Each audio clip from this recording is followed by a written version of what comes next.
Ugh.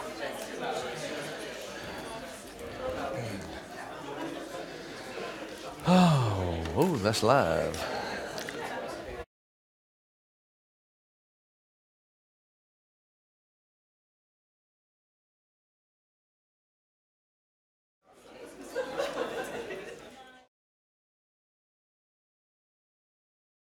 Ladies and gentlemen, I think it's a good time to be starting. My name's Dan Smith. I'm director of the Stockholm International Peace Research Institute, SIPRI. We're really pleased to be hosting this afternoon's event. And with me here in the comfy chair is David Beasley, the executive director of the World Food Programme. Thank you all very much for coming along here at this time on a Friday afternoon when it's starting to snow and the temperature is going to head towards freezing. And thank you also to those who are sitting at home in warmth and comfort, having a nice cup of tea and a piece of hot buttered toast or something even nicer than that in our worldwide online audience, who can take part in the meeting later on as the discussion gets going between David and me. I'm going to ask people for their questions and comments, and online you can participate by tweeting using the hashtag SIPRI events. Let me begin by making an announcement, something which we have just done and I'm really proud and excited about. And that is that SIPRI and the World Food Programme we've just signed a memorandum of understanding for a knowledge partnership between the two organizations. We have to go out and get the resources to do it, but it's ambitious. It's over a multi-year period. And it's to provide to provide and systematize and get access to that evidence base about the relationship between food security, food insecurity, and peace and conflict. But David, I want to start, if I may, by saying to you, or asking you, you're relatively new in post. You're not there a year yet. March last year, was it, you started? April 5th. April. So, what have you seen? What have you learned since you took over? Wow. You know, if you were to do a job analysis, say, would you like to take over as CEO of a company that you're facing the worst humanitarian crisis in the history of the United Nations, and oh, by the way, your number one financial partner that provides 1/3 of your dollars is go pull out 100%, and oh, by the way, you know, you think, and you got to take a 75% pay cut or whatever. Not too many people sign up for that. No. But that spirit exemplifies the World Food Program. People who are willing to put their lives on the line every day because they realize that the people out there are struggling and suffering and they need help. And so hitting the ground running with the worst humanitarian crisis, what does that really mean? It's not just rhetoric. It means people are hurting out there. It means people are dying out there. And what the World Food Program was 50 years ago was primarily about you had an earthquake, you had a tsunami, you had a hurricane, you were there, you came in, you fed people, and you got out. But now it's a whole different world. In addition to that, you know, 80, give or take, % of our expenditures a day, war zones. Mm-hmm. 19 countries in protracted conflict. 10 of our top 13 expenditure areas are conflict. I mean, whether you're talking about Syria, Iraq, South Sudan, Yemen, Northeast Nigeria, Somalia, and the list goes on. And the sad news about that is unnecessary. It's man-made conflict. And the further sad news about that is taking needed dollars for areas for sustainable development because the expense of feeding people in war zones is substantially higher than it is in a non-conflict area. And so when you look in we were talking about this earlier, in 1820, 200 years ago, I was just kind of Googling and having some fun. What was the extreme poverty rate 200 years ago, you know? And it was like 84 to 94%. Extreme poverty worldwide. Everybody in the world was struggling to eat. And of course, we've dropped it and dropped it and dropped it, and it's been going down to 20%, and now we're down to 10%. But now let's take a snapshot in the last 15, 25 years. The population of the world has gone from 5.3 billion to 7.5 billion. So you would think the number of hungry people would go up proportionally, when in fact the number of hungry people had dropped by several hundred million people because of leadership around the world addressing hunger, sharing more of the wealth around the world, so to speak. Now, for the first time in decades, the hunger rate is going up unrelated to the population growth. The hunger rate's going up because of conflict, man-made conflict. And how do we know? Because we're there. We're on the ground. We got thousands of personnel on the ground. And whether it's your traditional standard war or whether it's ISIS, Al-Qaeda, Boko Haram, Al-Shabaab, in vulnerable populations that they're now infiltrating, trying to destabilize for the whole purpose of migrating and creating issues. But it's a different world out there now. Food and conflict are related. If you go back and take a big picture look of the last 2.5 decades from the end of the Cold War, you have the rising population that you've talked about. You also have an expanding zone of world peace. You have fewer armed conflicts. There were 50 in 1990 and about 30 in 2010.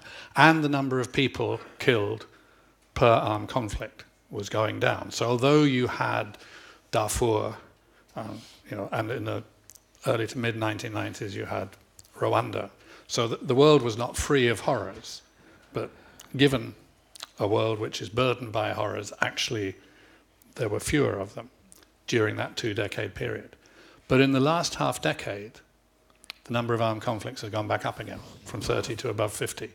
So in a way, that's kind of background support evidence that if you are looking to find out why the world hunger indicators have started for the first time in a considerable period to move in the wrong direction, part of that story has got to be that the world conflict indicators have also been moving in the wrong direction. And if you compound that with climate change, now climate change is not the driving force, but it is an element of this. The driving force is conflict. But now we're seeing where climate change is impacted severely in areas like the Lake Chad Basin and the Somali region of Ethiopia. Then that creates an extraordinary environment for the extremists to come in and further destabilize.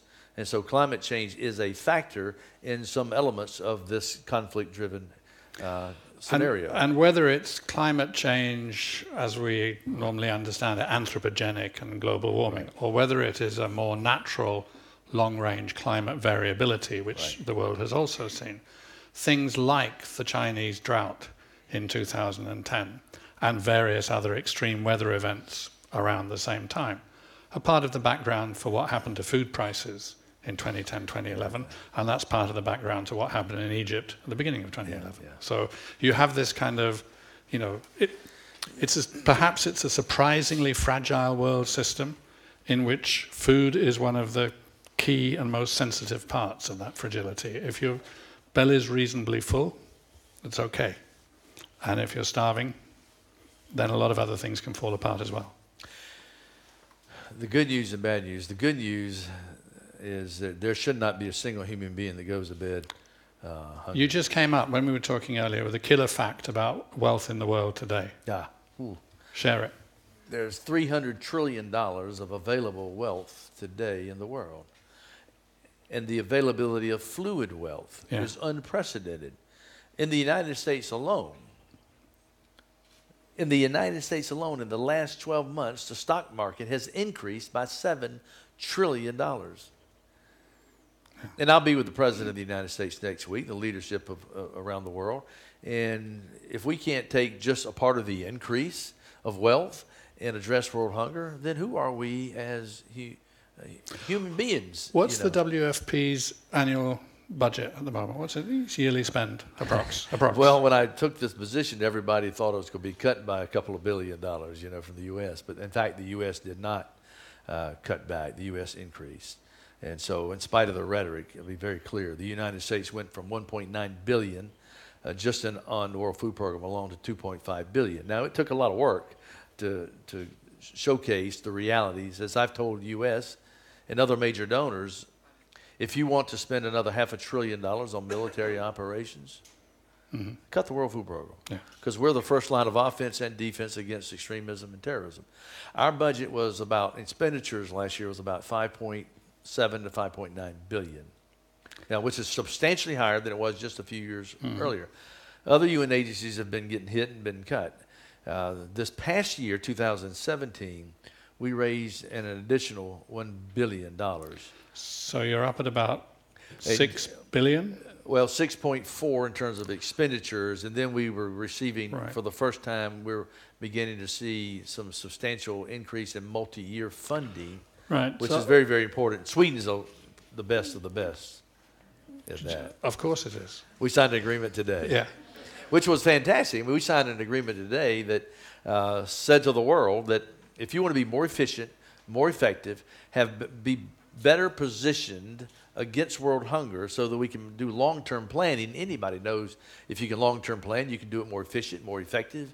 And Sweden has stepped up and has given us $3 billion Corona for 4 years, which is just unprecedented. Yeah, well, that's fantastic. And, yeah. Tremendous reflection on the feeling and the mood and the understanding of we world love issues. Sweden. Yeah. We love Sweden. I do too. We share that. I was just trying to do some mental arithmetic, though, and somebody who's really good at it can check me out. But if it's 3 trillion, did you say 3 trillion, or you said 300 trillion? How many trillion dollars? 3 billion. Wealth. 300 trillion. 300 trillion. Give or take. Give or take. Once you've got a trillion or so on the table, I mean, who cares? Yeah. And we're talking about the World Food Programme has 6 billion.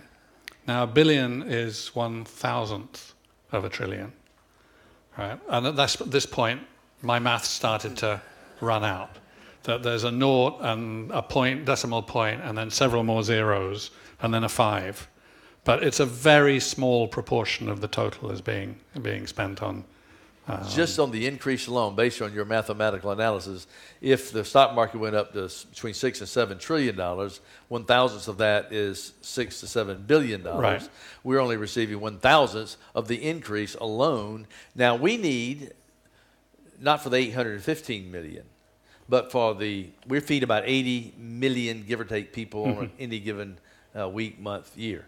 And so, but the number of hungry people, even though it's now at 815, the number of extremely hungry people has gone up to 109 million. So it's been a 35% increase in severely or acutely malnourished people just in the past few years because of war.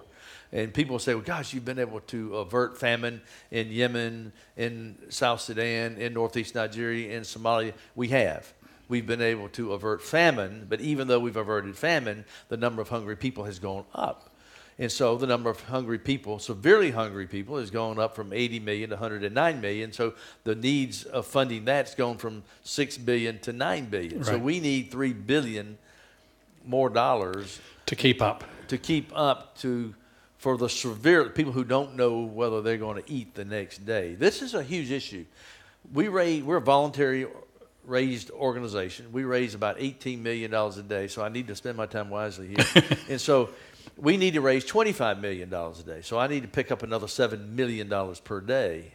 And so with available wealth, the government sector, like countries like Sweden and the United States and the UK and Germany and the EU stepping up.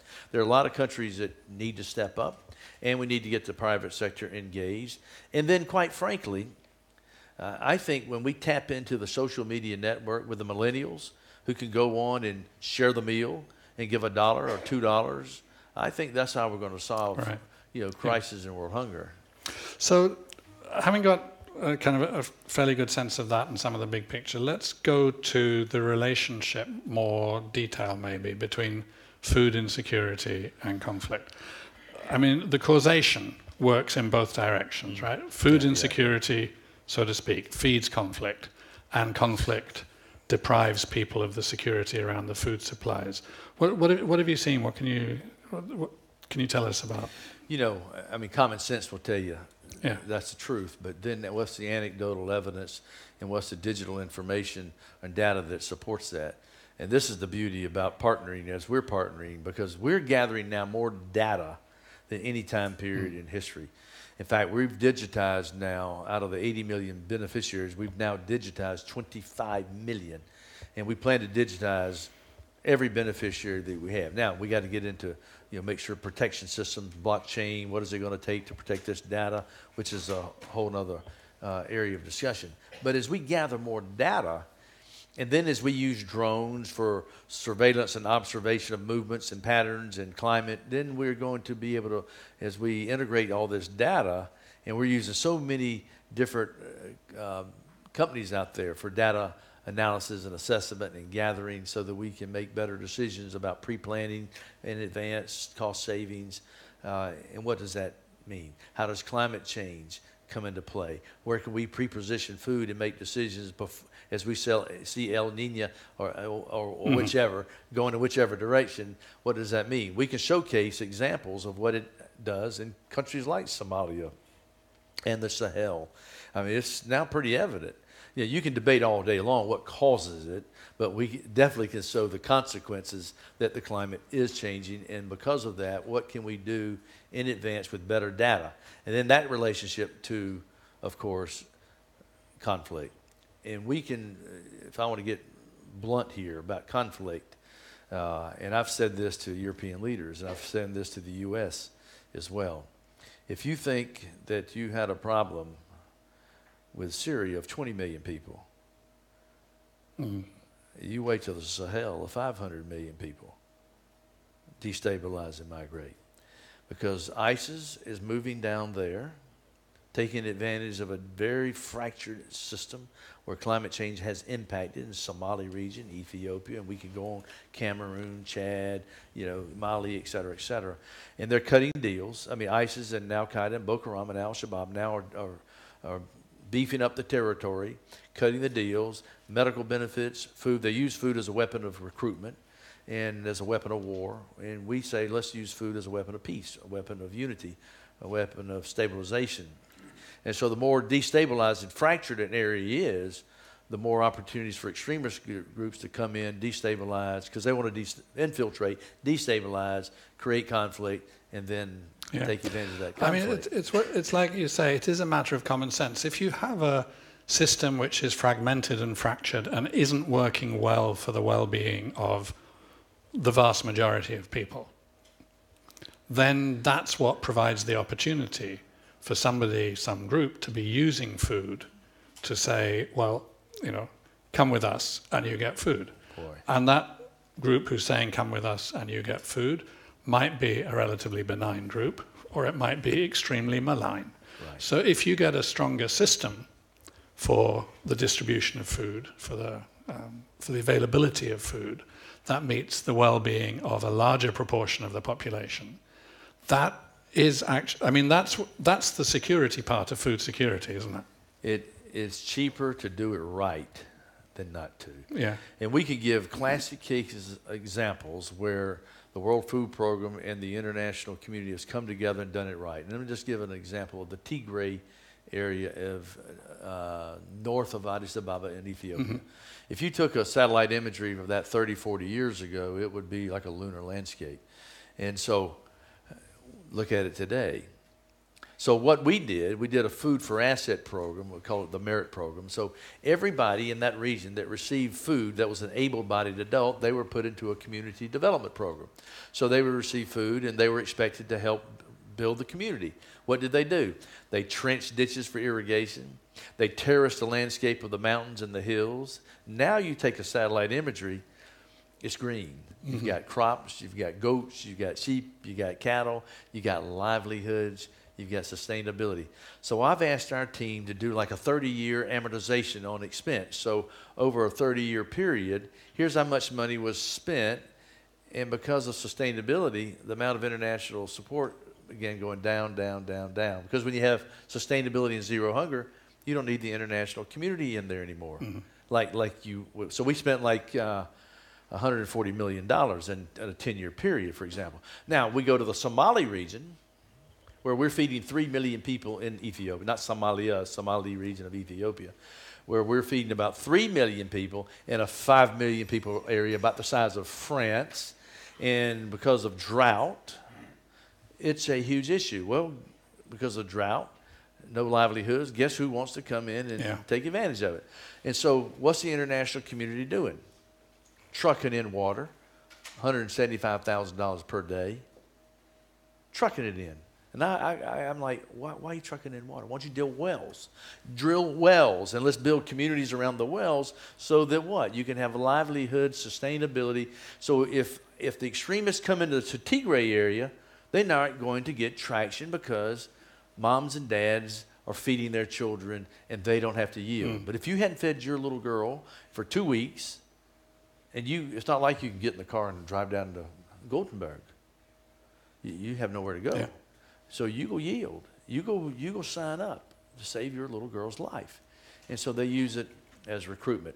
Now, they'll also use it in other ways to deprive themselves, because they'll block access and they'll come in and destroy the food system so they can then control everything. But that's a different discussion, but relative to the conflict, because hunger drives recruitment and conflict and everything. Now, what we have shown, and you've seen the study, in Syria, we did a study, and this could be in any country where there's conflict, but Syria just gave us the anecdotal evidence with a very comprehensive study. And that is, for every 1% increase in hunger, there is a 2% increase in migration. Yeah. So it's the margins. I mean, as that gets worse, so the people have to adapt. I mean, very often when we're talking about climate change, we talk about adaptation to climate change. And adaptation is seen as if it was one thing and it's always good. But actually, communities adapt to those pressures in lots of different ways. They may adapt by sending off the smartest son to earn some money abroad, so there's remittances come. They may adapt by moving completely. They may adapt by fighting the incomers, the pastoralists against the herders, and so on. Conflict, sadly, is also a form of adapting to these pressures. And to use your expression, yielding to the invitation, let's say, of ISIS or Al-Shabaab, is a way of adapting to these pressures that come on. And you've got to do something about that. I mean, you can't just stand still. You have to look after your own. We know, like in a couple anecdotals in Yemen, we've actually been able to go where there's conflict with, not to get into the Houthis or who or what or where, but where we've been able to come in with the food and say, lay down your arms and we'll provide the food for your children. And it's been amazing what happens. But it requires our people on the ground to develop relationships and trust, and a conversation develops. So every chance we can to use food as a weapon for peace and unity, reconciliation, we do. But we're also, one of the things that we're going to focus on in a major way in the next few years is school meals programs. Yeah. If you want to talk about sustainability and an opportunity to bring children from this tribe and this religion and that religion together, to break bread together, it's a powerful weapon. In addition to they get nutritional substance at school, and the list of positives, gender parity, particularly in some of these cultures where the schools and the little girls have no chance, and we come in and say, we'll provide food for the schools, put a school meals program together, but all children are participating.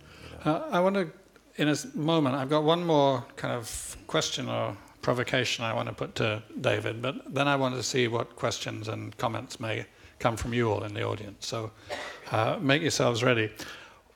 One of the things, David, that you're doing, it seems to me, with the World Food Programme is getting into some territory that could be very sensitive. I mean, as you just said, for example, this is at a local level, in Yemen your people need to be making relationships with those who are, in a sense, local leaders or local influentials. But beyond that, you're getting into the interlinkage between the pure humanitarian and sustainable development and sustainable peace building. And you're therefore getting into, in a sense, the place where the humanitarian space, right, meets the political space. So how do you see that evolution? And you're not the only agency, both intergovernmental or part of the UN family or non-governmental, that is facing that intersection. So how do you understand it, and how do you see it? And we're the world's largest in this sphere, so whether we drive it or not. But the point, and every country is different. I mean, it's not a one-size-fits-all. How you address a system here is different than you address it here, because the circumstances, the facts are different. But where strictly humanitarian, in a crisis of a earthquake or a tornado, that's a different ballgame. But where you have now sustained, protracted conflict, that's a complication in itself, whether it's Syria or now even Yemen or South Sudan or Iraq or whatever. But then you get into areas where you've had humanitarian support, and it's not in war, but it's just a impoverished country. And so my argument is every humanitarian dollar needs to be a development opportunity where we can, and with able-bodied adults. And I've not met a single recipient of food that did not want to be in a development opportunity. They want to improve their community. Right. They don't want to be getting food. And whether it's building a school or we actually use what we call the food for asset approach, building roads, bridges, schools, water wells, irrigation, whatever it may be. So we're looking for these dynamics, and we're looking for now model projects to scale up so that in these countries, because you can go to certain countries and see where the humanitarian, in a non-true emergency, and look at 30 years of expenditures, and you have nothing to show for it. Mm-hmm. And so we're saying that we need to rethink the approach. And the other thing that we're pushing is, I don't think you'll ever have long-term sustainable development in most of the countries we're talking about until the private sector is integrally engaged and involved. They must be involved. The UN historically, or let's say for the past few decades, to some degree has shunned the private sector. But I think you're seeing an awakening now, the United Nations, to understand that the private sector is a critical component, and how can we get the government, the NGOs, the UN, and the private sector to really integrate effectively and take a more holistic approach into these countries. One of the problems is I've had certain countries say, the United Nations need to work together more collaboratively. And I'm coming at you, so I can kind of say my piece. And I say, you're absolutely right. We're doing it. Now, how about you work together more collaboratively? Because a lot of times, the governments will come in with funds from this little siloed patch of dollars and this little siloed patch of dollars. I've seen countries come into the same country and have programs that just don't work together. And so we're pushing countries to collaborate, especially with limited dollars, to take a more holistic approach for an entire country in the World Food Program. We'll play our role. And so I say I've got 3 million people right here in the Somali region. They're ready to do something. They want to build better communities. Take advantage of that. We're ready to go. We want to build sustainability. If you keep spending where you're spending and the way you're spending, here's going to be your 20-year amortization. It's going to be here, and then it's going to spike up because of military operations and other consequences because of conflict. So if you take a more effective approach, you may spend a little bit more in the first 5 years, but you eventually will go down over a 30-year amortization of a spreadsheet analysis of the total cost. And so let's be smart. And this is what Sweden has done in announcing today, this multi-year flexible funding that allows us to do more long-term planning. I get all of that, but the bit which I want to push you on, or maybe a bit, is that, yes, get all the actors involved, but there's two things that governments can do at least, and they can't really be rivaled in, right? One is they can make laws, so they can provide the framework within which good things can happen in a society based on law. And the other thing is that they're, in general, governmental capacity for destruction far outweighs that of non-state actors. Right? Yeah. So government and governance are a crucial part of the long-term agenda or strategy for reducing world hunger, given that the crisis in world hunger now is being driven by conflicts. So it's really in there on that, the role of governance and of governments. And I'm not asking you to explain to me how you and WFP is going to solve this problem, right? But how do you and WFP relate to that set of issues? Do you stay hands off, or do you have something to say and do in there? I've already offered to the Secretary General, if you need to fire me, fire me.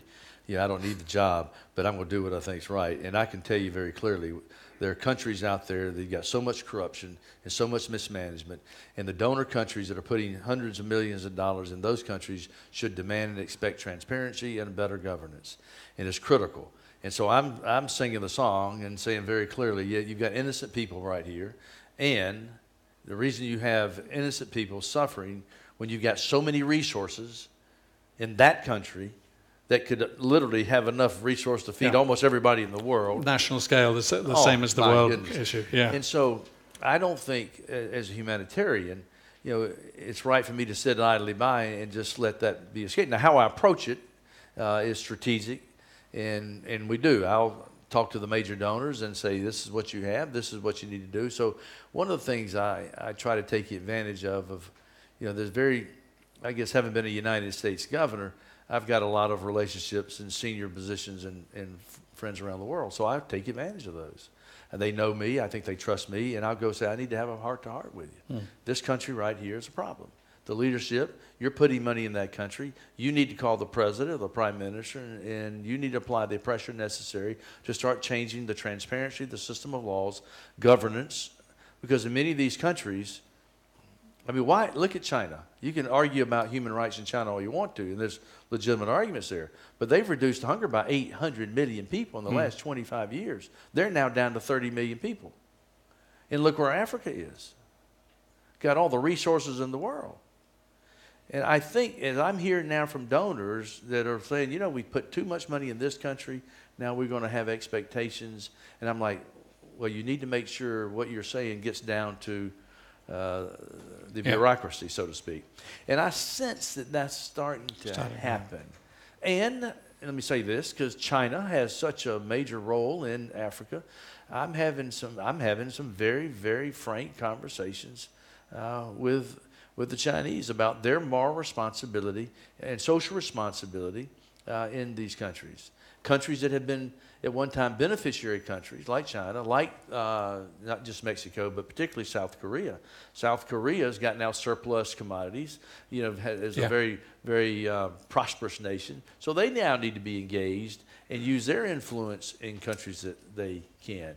But when you look at the top 10 donors to the World Food Program, and usually they're the same top 10 that are engaged in undeveloped or developing countries, we need to comprehensively, I think, work together more strategically to provide the guidance, the leadership that's necessary to bring about sustainable development, and not just saving lives, but changing lives. Yeah. Okay, it's fascinating, and you and I could go on for a whole long time exchanging thoughts, but there must be people here also who have questions and comments that you'd like to make.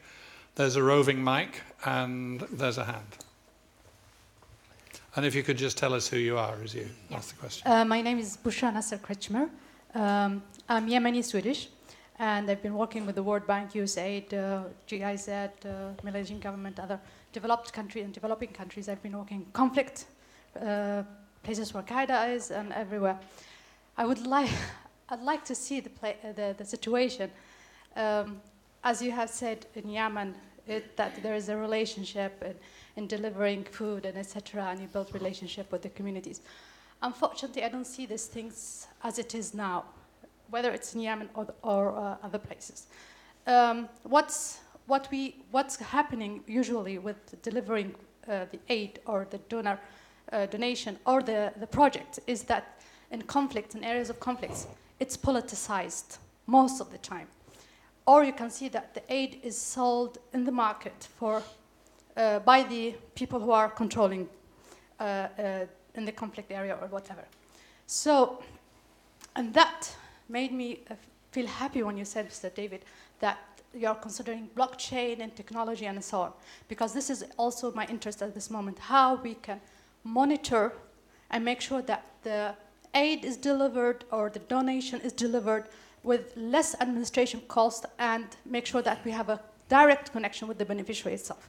So this is wonderful, really good and pessimistic point of view, I've seen it, and I'd like you to hear more about what does WF program is doing, because this project is, I'm working on it with a professor in Stockholm University and other NGOs here in Sweden to develop this technology and help aid delivery. Okay. This is one thing, and the other thing is when you talk about conflict, most of the time we think that the conflict, like ISIS, Qaeda,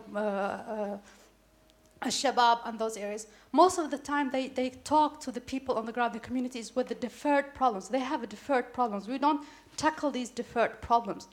They have deferred problems. I don't know what it is. Sorry, what do you mean by a deferred problem? Like, for example, the community is looking for their own identity, property, or whatever, or they have a problem with a country, the borders of the country, or whatever. And those people support them with this ideology, support them with coming in, not only with issue as because also these groups also, we have to understand and analyze also who is feeding them, these terrorist groups, because these terrorist groups, if they are able to be funded, then they will be able to fund these communities. This is one, we have to cut this resource of money, number one. Number two, understanding and analyze the problem that they are the ideology that they are dealing with those communities and how they are attracting them. It could be part of it is good, but... Thanks very much. Thank you very much. Two parts to there really. One the blockchain bit. Tell us about that, and then I'll come back to the other one. Yeah, not to get into cutting their funding. That's a whole different discussion. But yeah. But the blockchain technology and other just the impact of digitization. For example, when we can biometrically align in digitization with every single beneficiary, and primarily the women come get the food, you know, and then do we run into places where food gets hijacked? We do. It is the exception to the rule, and we're as tough on that as you can imagine, but we're in tough places. I mean, it just happens. And when everybody's starving to death and soldiers, you go deal with every possible scenario. But with digitization, and whether you're dealing with a commodity or voucher or cash, and because we need the flexibility to do what's best in each given territory, and that's very, very sensitive and very important. But when we've got digitization and biometric alignment with that digitization, the ability for us to know that the food and the money is getting to the right person goes up astronomically. And we can showcase the savings from 2 to 40%, depending upon the country and the area, once we've digitized. It's amazing, the savings. Now, in blockchain technology, which is now don't get blockchain technology with Bitcoin compared to where we are. It's apples and oranges in terms of what we do with it. But the blockchain technology has several-fold opportunities and cost savings. Let me just give you in this area of supply chain. It's basically to do with the security of the supply chain, right? And the integrity of it. It's the integrity of it. So in supply chain, let's say Maersk Shipping and IBM just cut a deal. So when you look at the shipping costs worldwide, I mean, trillions of dollars, right. Trillions of dollars.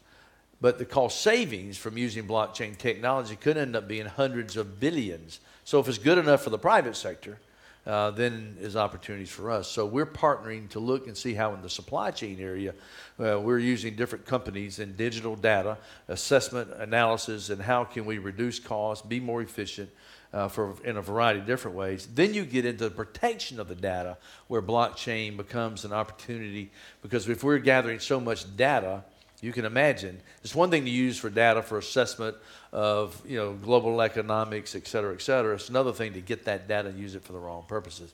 So how do we protect that digital data of each and every single beneficiary that we have?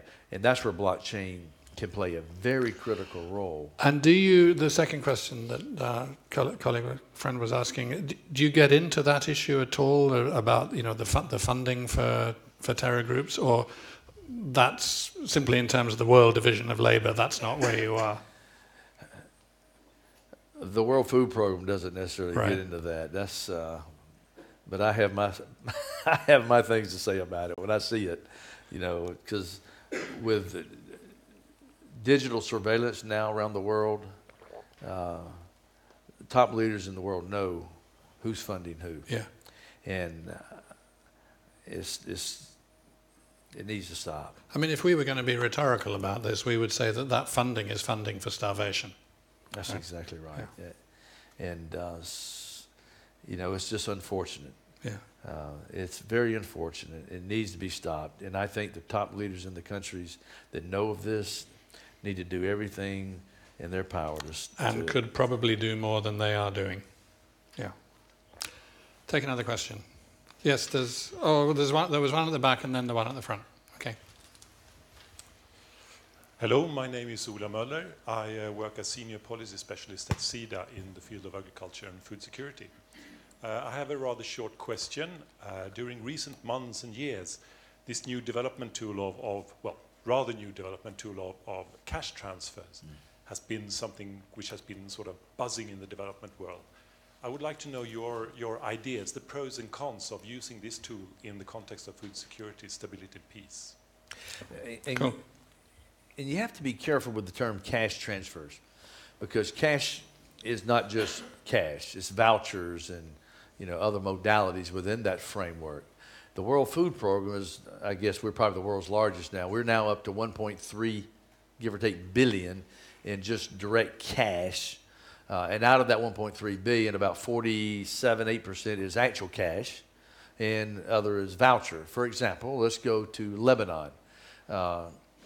I had some business leaders that were, you know, friends of mine who I've known for years, and said, you know, you're funding these refugees, and they would go back to Syria if you would quit funding them, and blah blah blah blah. And you're not helping out our local economy. And I said, well, let me just tell you the facts. Out of the give or take $750 million that we are providing in food support inside Lebanon, most of which goes to Syrian refugees, 1/3 of all that food that they buy is grown locally, because we're trying to push the local market for obvious reasons. Another 1/3 is manufactured or processed locally, and another third is imported in. And so if we brought in commodities in that market, it would destabilize the entire economy, it would implode, and you would have extremists owning and operating Lebanon in a short time period. So we go into each country and assess what's the best modality. Certain places, it needs to be commodities. You can't bring in cash in certain areas. There's no market in certain places in the world. In certain places where they are, and it's not prone for the cash to get in the hands of ISIS or Al-Qaeda, then we can use cash. And if it looks like they may have a market, but the cash can get in the hands of the wrong people, then we use vouchers. And so that's where the biometrics comes into play. And let me just give another example in Lebanon. We've created 500 stores, small store owners, men and women, that have a store, and the recipient comes in with a credit card, and for long they won't even have to have the credit card. They'll just have the eye scan or the fingerprint. And they come in and they buy the approved goods on the list. And the beauty of that, we can monitor, we're live monitoring, you know, every day, because you're talking about a couple $1 million being spent every day. We can tell which stores, if there's an anomaly, we know immediately if something's going wrong. And so we can come in and correct it immediately.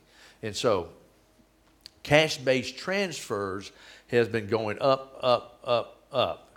And the amount of in-kind and commodities is still a very important role. And I tell countries, particularly European countries, that are pushing more and more and more cash, and I use cash in a very loose sense, I said, you got to be careful.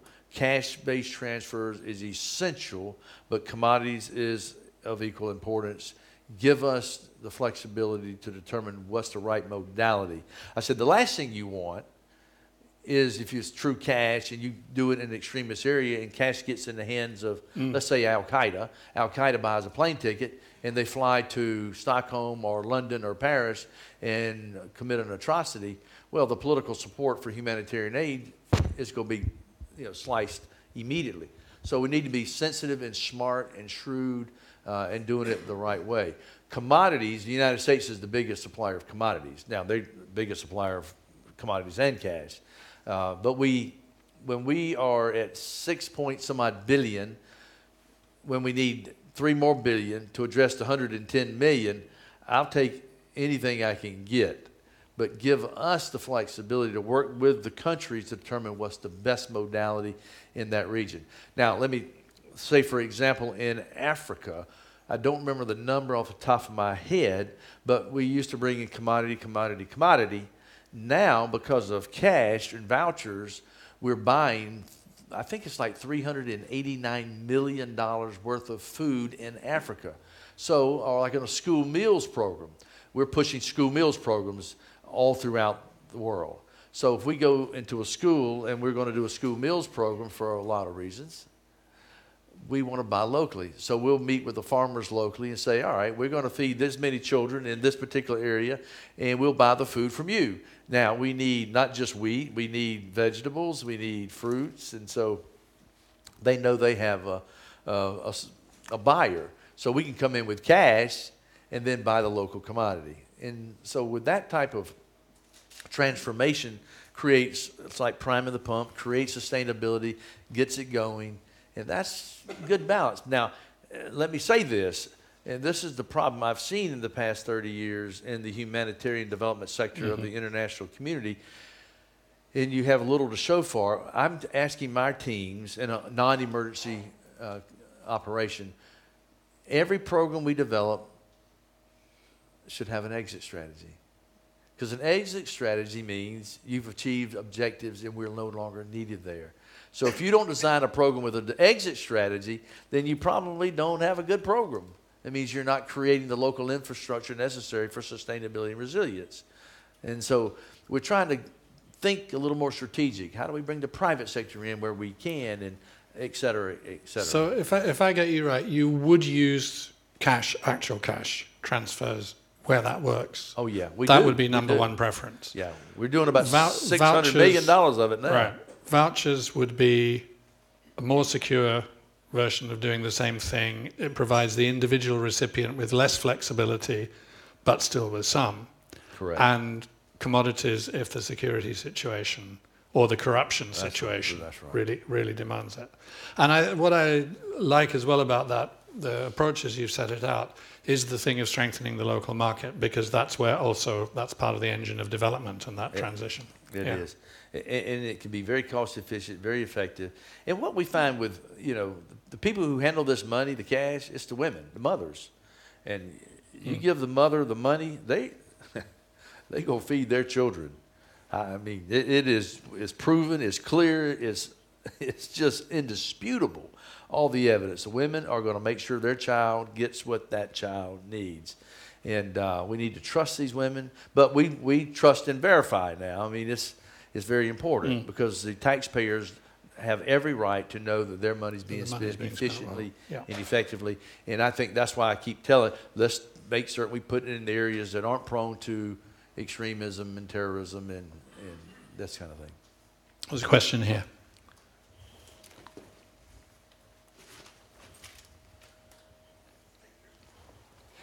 Thank you very much.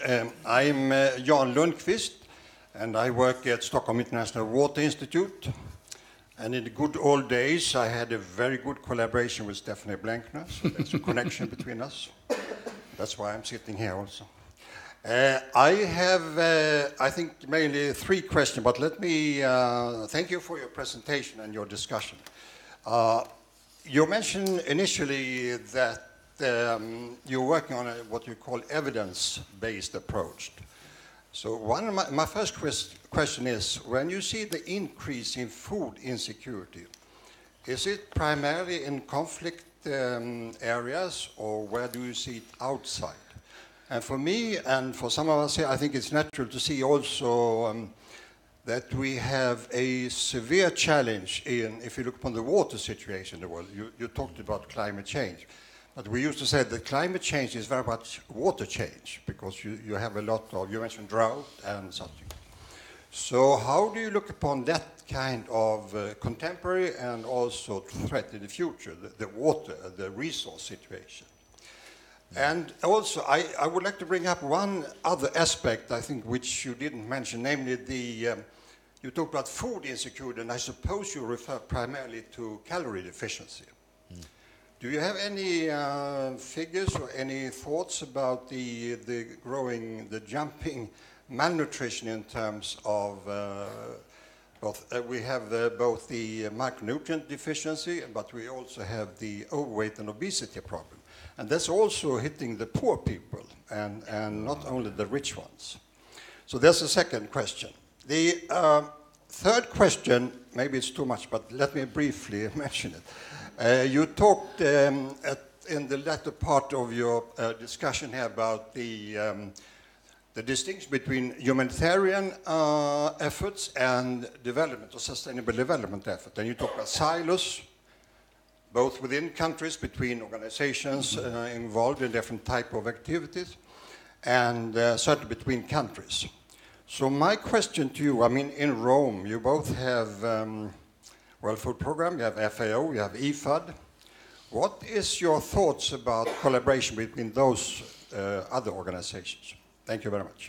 So let me start in the inverse order, FAO, because when I arrived on the job, I didn't know a whole lot about any of these operations, quite frankly. I mean, I was an outsider coming in. And so a lot of the donors say we need better collaboration between FAO and IFAD and, WFP, World Food Program. I'm like, okay, what does that mean? What do they do? What do we do? And so immediately I called Graziana da Silva and Graziana and Gilbert, who's the new head of IFAD, and we sat down and I said, look, my team's your teams. I'm not interested in credit. I'm interested in objectives. I don't need the job. I want to do what's best for the beneficiaries out there. You got a good idea, we'll help. If we have a good idea, you help. If you want to get the credit, that's fine with me. Now, let me give some examples. In Ethiopia, we're so much bigger. We have 600 and something personnel in Ethiopia. FAO has 60. IFAD has 6. So I told Graziano, I said, if you've got a good idea for a program in Ethiopia, my people are your people. We don't care about who gets credit. Let's just come up with a good idea and work together, and you can get all the credit you want. Let's just feed people and create sustainability. Now, we're collaborating in a lot of ways now, and sometimes it takes a while from that top to get down. And so if I hear of a country director in one of his operations creating a problem, I'll get my chief of staff. I said, you need to call his chief of staff and say, hey, the memo hadn't gotten down to that country right there. And so we try to address it because, honestly, you always hear about systems reforms and all this kind of stuff. You can put the best system in place with the best structure, and if you got lousy people running it, it won't work. You can pick the worst structure in the world, but you got good people, it'll make it work. The best is to have the best structure and the best people, but it's usually about attitude and management. Why has China been able to reduce the hunger rate by 800 million in the last 20 years, and in other places have not? It's management, it's execution. Good, bad, right, or wrong, it's happening. So, for us, first question. So we are cooperating, collaborating in a lot of other ways as well. The second question, what was the second question? The obesity side of the... Oh, my goodness. I wish I'd looked at those numbers before I got up here, but the malnutrition rate, and stunting is one thing. When I look at the war zones alone, the number of children that are stunted in war zones is astronomical in conflict areas. Out of the 815 million people that are hungry today, 459 million of them, which is 60%, is in war zones. And out of that, 159 million are children who are stunted, all because of the war zone. Now, that's the stunting because of the lack of food. What about the obesity problem because of eating the wrong foods? So one thing that historically I think the food sector was more interested in calories decades ago. Yeah. Now you're seeing it engage the proper calories. Now let me just take a non-war zone like Guatemala. Guatemala has no problem with the amount of calories. But they got the largest stunting rate in the world almost. Why? Because they eat the wrong foods, because it's a cultural context. And so what can we do to come in, school meals, work with the government? We're working with the government now to do two things. One, teach the children and the moms you need to be eating these other products. But if those other products aren't available because the culture doesn't buy those products, how do we shift that mindset in that culture? That takes time. Then you get into how many children are sitting around just eating potato chips and crackers and all these bad things. And this is an area that is a huge, huge impact. I have the data. I can't remember what it is on the top of my head out of the 7.5 billion people in the world today. But you take those that are malnourished because of lack of food, and then you take those who are unhealthy because of wrong foods. Holy mackerel. There aren't many healthy people in the world. You can see which side I'm on. I'm not malnourished and wrong, I'm eating the wrong foods. Yeah, but it is. It's more than half, isn't it? When you can. Yeah. But the first question, though, what was the first primary question? location of food insecurity. Primary locations of food insecurity. Yeah, the increase outside the conflict areas, the increase in food insecurity. Sorry.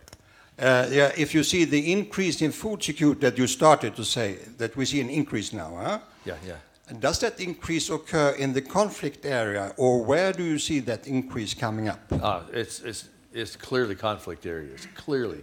We've got the numbers, the anecdotal is overwhelmed. For example, of all the money we're spending in feeding the 82 million people, 82% of the expenditures now are in war zones. In fact, if you take 100% of our spending, 50% of it is in 5 countries. 5 war-hit countries.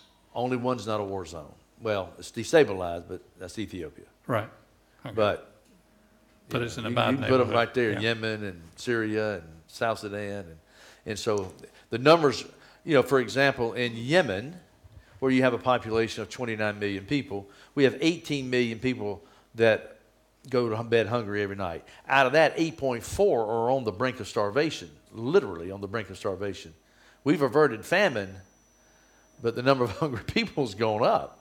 We're feeding 7 million people on any given day, and out of those 7 million, half of them get the full ration, and guess who those are? Those are the children and the lactating mothers.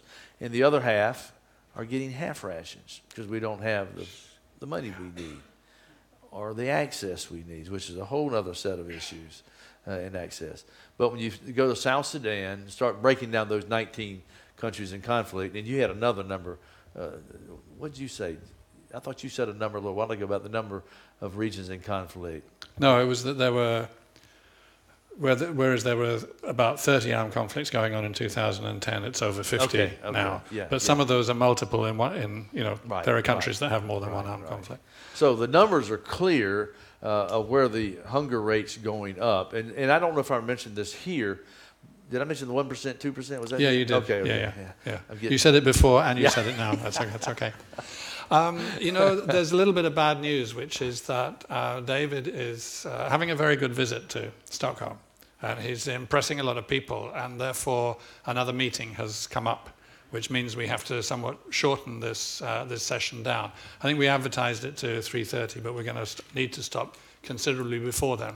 But there's time for a couple more questions if people have them, and I can see 2 hands right behind you, Steph. So one here, one in the row behind, and then one further back. Okay. Thank you so much. My name is... If their questions are short, you can get in as well. Yeah, sure. My name is Nina von Uxkull. I'm based at the Department of Peace and Conflict Research in Uppsala, and I wanted to ask you about the relationship between food security and security in your work. When you look at recruitment patterns, and you mentioned extremism, for example, when you look at that, it might be, for example, the strong young men that are more likely to get recruited, when you look at food security and who is the most food insecure population, it's the women and the children. So how is this tension reflecting on your work? Neat question. I think we'll take all 3 at once, and I'll note them and remind you if you... Well, there was one, it was right here. Steph, it was right here. Oh, sorry for that. And then the third one, which I've promised, is here, and that'll have to be it, I'm afraid. Thank you so much. Christian Schönenberger, I'm the ambassador of Switzerland to Sweden. My question is about linkages. You spoke early on links that you do. Aid linked to community work, aid linked to people laying down arms, aid linked to inclusion of girls into schools. That's a very interesting concept. I would like to hear more about it. Where do you see limits of that? And it's not typically what we expect with humanitarian aid, which is normally unconditional, full stop. Thank you. Yeah. And then one here. It's coming from your right-hand side. Thank you. I am an environmental social science student here at Stockholm University, and there has been increasing focus on food shortages in Venezuela. So I would like to know what's the World Food Programme position on the issue. Sure. Why don't you start there and work your way back? And we can't go where we're not invited in. Now, I can't say a whole lot more right now, but we're trying to create an atmosphere where we can be invited in. And that isn't always easy. But we're networking friends and relationships. That gets complicated, as you can imagine. You can imagine like in the DPRK. So if we're feeding people in the DPRK, how many countries are thinking, well, you're feeding the regime? So it gets, you know, so when we go into a complex area, you can imagine in Syria, all sides are fussing at us. Oh, you're feeding the Syrian government. Oh, you're feeding the rebels. Oh, you're feeding ISIS. Well, if everybody's fussing, then we must be kind of doing something right. But the key is having monitors on the ground, like in the DPRK. You know, we've done anyway, in the DPRK, with the monitors we have on the ground, we know that food's getting to the proper hands, into the proper mouths, so to speak. So that's very, very important on the monitoring in each country. Venezuela is a very serious concern, and there is an effort by many players, the United Nations and otherwise, to try to address the food insecurity issue there, in addition to the political, because this is an issue driven by politics, you know, kind of thing. As to on the humanitarian side, what we're trying to use food as a weapon for everybody, or bringing people together, because a lot of the school programs with feeding, only the boys get the food. And so we're saying we'll come in with a school meals program, because a lot of these countries don't have the money. So we're saying we'll come in, but everybody has to be at the table. You can't exclude the girls. And if you're not willing to do that, we're not going to provide the food. And this worked pretty, it means you have to be tough from time to time. Now, we might run into, you know, when we do our analysis, we'll run into where some particular rogue operation may have done something, but generally speaking, not just generally, I can pretty much vouch with convincing authenticity. Our programs are pretty strong on this. Now, in communities, you can go to the Kasai region, for example, or we go into, we're in Yemen, where we got, you know, different sides to drop their arms and weapons when we provided them food.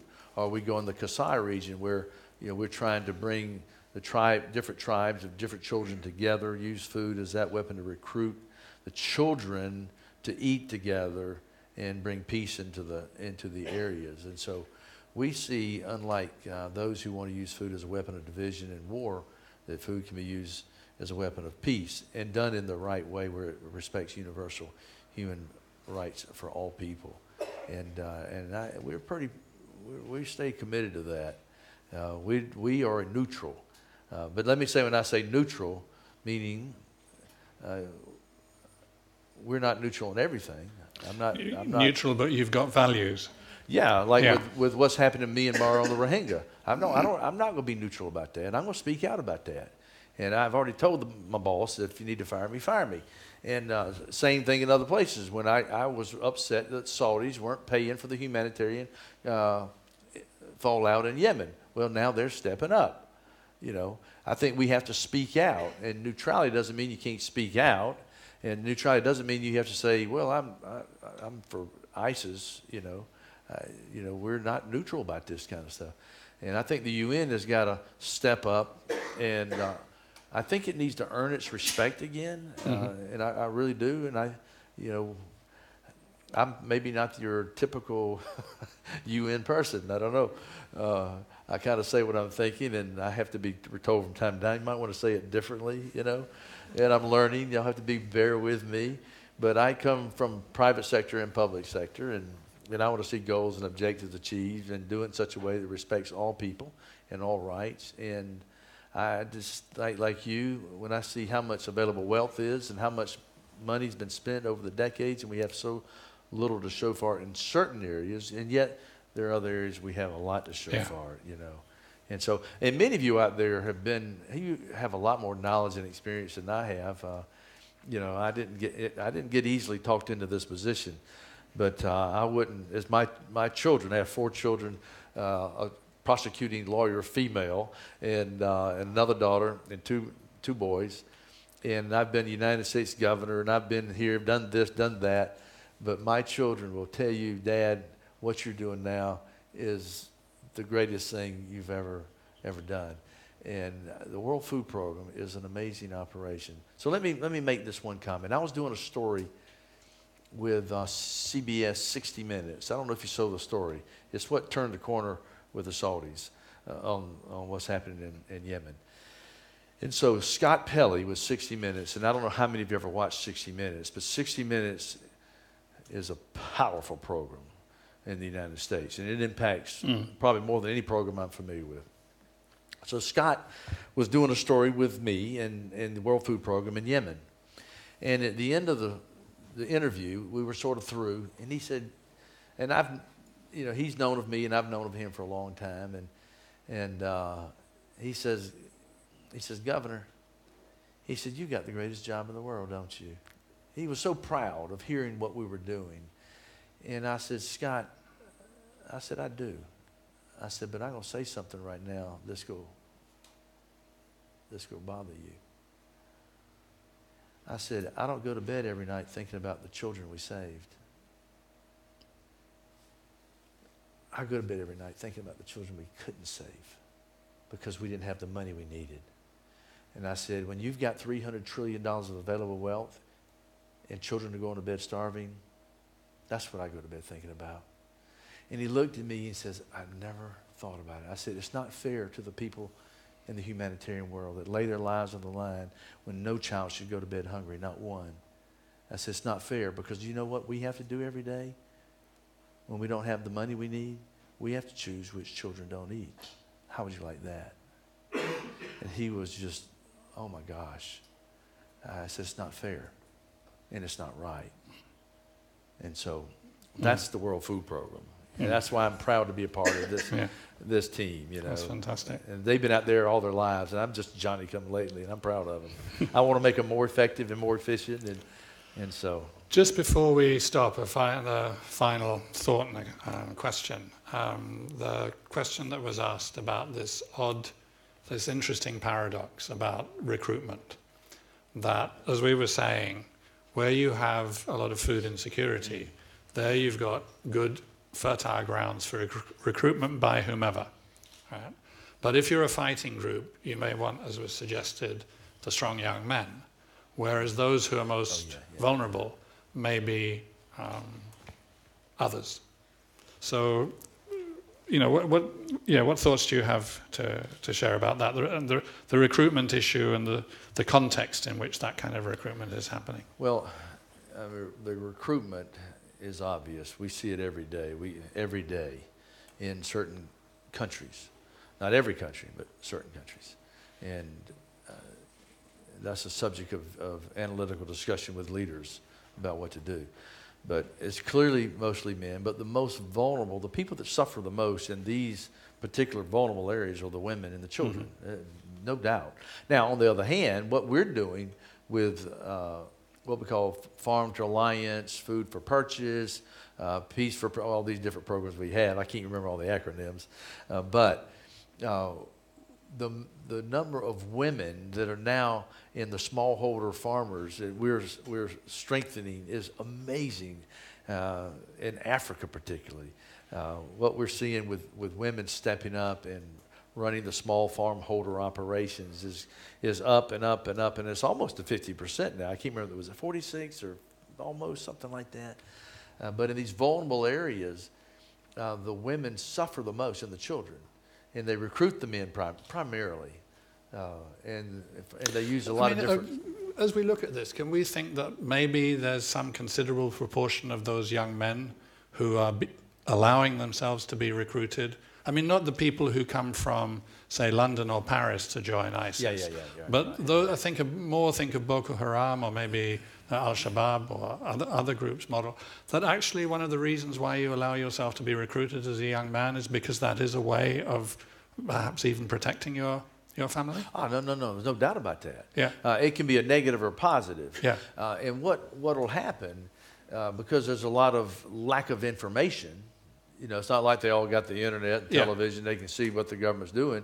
And so then you get corrupt government, and then that compounds the problem. So let's say ISIS comes in and they're playing the game of depriving food from entering a region. You don't know that because they're controlling the access routes.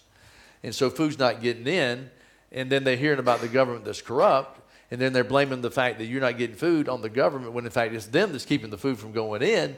Then they're saying your government doesn't care about you, we care about you, hey, here's some food. And so the family's thinking, my government doesn't care about me. I mean, you're giving me, you got a doctor who's taking care of my little girl, and you're bringing food for my family. Sign me up. Yeah. Now, it's just natural way of life.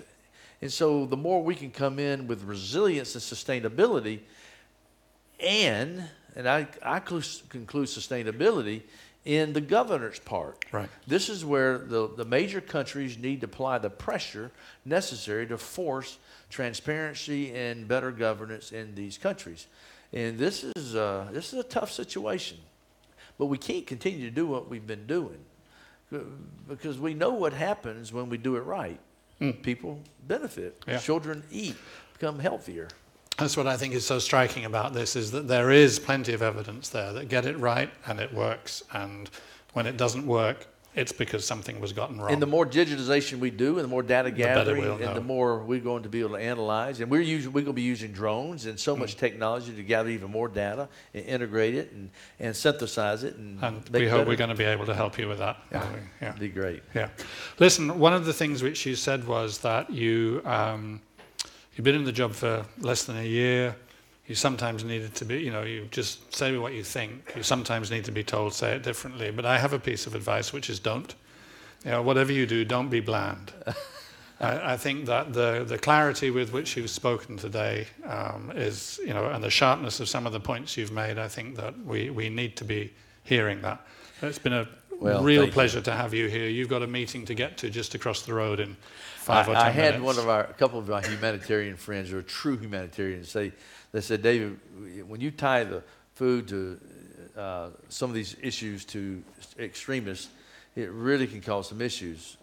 I said, well, let me ask you this. Would you rather me be politically correct and you get $2 billion, or me say the truth and you get $8 billion? Now, which way do you want it? I said, because you're not going to get the money right now without me telling the truth. Right. And it is the truth. This extremism is tied to hunger, and we've got to deal with it. I said, now, give me some ways to say it different. But I've had so many friends in major government say, you're the first person that speaks the language we understand, because the UN has this language system, all these acronyms. The first day I was with Guterres, the Secretary General, I sat down. I said, I thought English was the primary language. He says, he said, what do you mean? I said, I don't have a clue what they're saying. These acronyms, what do they mean? It's the UN lingo that the world doesn't understand. I don't. Keep it going. Thank you, Dan. It's really good. Thanks. Thank you. Thank you very much, everybody, and watch out for the next SIPRI event. Thank you.